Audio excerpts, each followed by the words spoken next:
യു.എസിൽ ഭരണമാറ്റമുണ്ടാകാനുള്ള സാധ്യതകൾ വ്യക്തമാകുന്ന സൂചനകളാണ് പുറത്തു വരുന്നത്. നിലവിൽ ട്രംപിന് ചില രോഗങ്ങളുണ്ട്, അത് നിസ്സാരമാണ്. പക്ഷേ അദ്ദേഹത്തിനെതിരെ നുണപ്രചരണമാണ് നടത്തുന്നത് എന്നാണ് വൈറ്റ് ഹൗസ് ആദ്യം റിപ്പോർട്ട് പുറത്തുവിട്ടത്. അദ്ദേഹത്തിന് നിലവിൽ 79 വയസ്സാണ്. ശാരീരിക ബുദ്ധിമുട്ടുകളുണ്ട് എന്നുള്ള വാർത്തകളും മറ്റും വൈറ്റ് ഹൗസ് ശരിവെക്കുന്നുണ്ട്. കാലിൽ നീർക്കെട്ടുണ്ട്, നാളുകളേറെയായി അദ്ദേഹത്തിന് നടക്കാൻ ബുദ്ധിമുട്ടുണ്ട്, കൈകളിൽ വലിയ രീതിയിലുള്ള ചതവുകൾ ഉണ്ട്. അത് അദ്ദേഹത്തിന് ആരോഗ്യാവസ്ഥ വളരെ ബുദ്ധിമുട്ടിലേക്ക് ആഴ്ത്തുകയാണ്. അദ്ദേഹത്തിൻ്റെ കൈ മരവിച്ച നിലയിലേക്കാണ് മാറിയിരിക്കുന്നത് എന്നും ചില റിപ്പോർട്ടുകൾ ഉണ്ടായിരുന്നു. ട്രംപിൻ്റെ കൈകളുടെ ചിത്രം സഹിതം അദ്ദേഹം ആരോഗ്യവാനല്ല എന്നുള്ള വാർത്ത റിപ്പബ്ലിക്കൻകാർ തന്നെ, അതായത് സ്വന്തം പാർട്ടിയിലുള്ളവർ തന്നെ അദ്ദേഹത്തിനെ പുറത്താക്കാൻ വേണ്ടിയുള്ള ഒരു നീക്കം നടത്തുകയാണ്.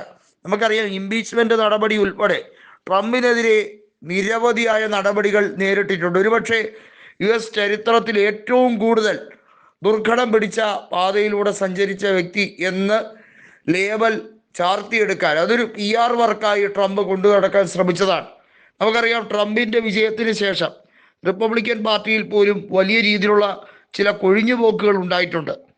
ഡെമോക്രാറ്റിൻ്റെ രീതിയല്ലല്ലോ റിപ്പബ്ലിക്. എന്നാൽ പോലും ട്രംപ് പറയുന്നത് താൻ ഏറ്റവും മികച്ച പ്രസിഡന്റാണ്, തനിക്ക് നോബൽ സമ്മാനം നേടാനുള്ള അർഹതയുണ്ട് എന്നുള്ളതാണ്. എവിടെയൊക്കെ ഏത് രാജ്യങ്ങൾ തമ്മിൽ പ്രശ്നമുണ്ടോ അതൊക്കെ തിരഞ്ഞു പിടിച്ച് കണ്ട് അതിനെ വഷളാക്കാൻ ട്രംപ് ശ്രമിക്കുകയും പിന്നെ സമാധാനത്തിൻ്റെ പാതയിലേക്ക് വരാൻ വേണ്ടി ശ്രമിക്കുകയും ചെയ്യുന്ന അത്യന്തം ഡബിൾ സ്റ്റാൻഡാണ് ട്രംപ് ഇത്രയും നാളും എടുത്തിട്ടുള്ളത്. നമുക്കറിയാം, ഇന്ത്യയെ ചതിക്കാൻ വേണ്ടി അസിം മുനീറിന് വിരുന്നൊരുക്കിയ വ്യക്തിയാണ് ഡൊണാൾഡ് ട്രംപ്. അതുകൊണ്ട് തന്നെ കുടിച്ച വെള്ളത്തിൽ ഇദ്ദേഹത്തിനെ വിശ്വസിക്കാൻ കഴിയില്ല എന്നുള്ളത് ലോകരാജ്യങ്ങൾ മുഴുവൻ മനസ്സിലാക്കുന്ന കാര്യമാണ്. യൂറോപ്യൻ യൂണിയനും ഒരു കരുതലോടെ തന്നെയാണ് ട്രംപുമായി ബന്ധപ്പെട്ട കാര്യത്തിൽ നീങ്ങുന്നത്. നമുക്കറിയാം, ഇസ്രയേലിന് എല്ലാ രീതിയിലും സഹായം നൽകി ഇസ്രയേലിനെ കൊണ്ട് ഇറാനെ ആക്രമിക്കാൻ പ്രേരിപ്പിച്ചത് തന്നെ ഡൊണാൾഡ് ട്രംപ് ഒറ്റ ഒരു വ്യക്തിയാണ്. എന്നാൽ സംഭവം കലുഷിതമാണ്. ഖത്തറിലെ അമേരിക്കയുടെ എയർബേസ് തകർക്കപ്പെട്ടപ്പോൾ ട്രംപിന് കാര്യം പിടികിട്ടി.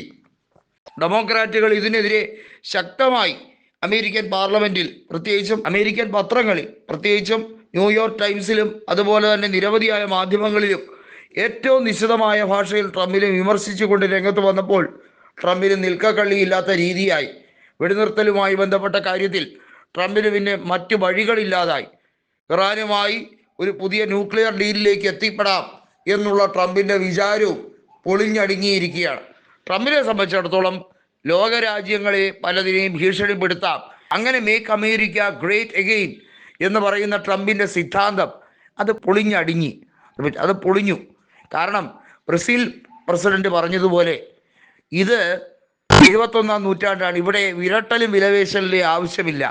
ബ്രിക്സ് ഉച്ചകോടിയുടെ സമാപന യോഗത്തിലാണ് ബ്രസീൽ പ്രസിഡന്റ് വ്യക്തമാക്കിയത്.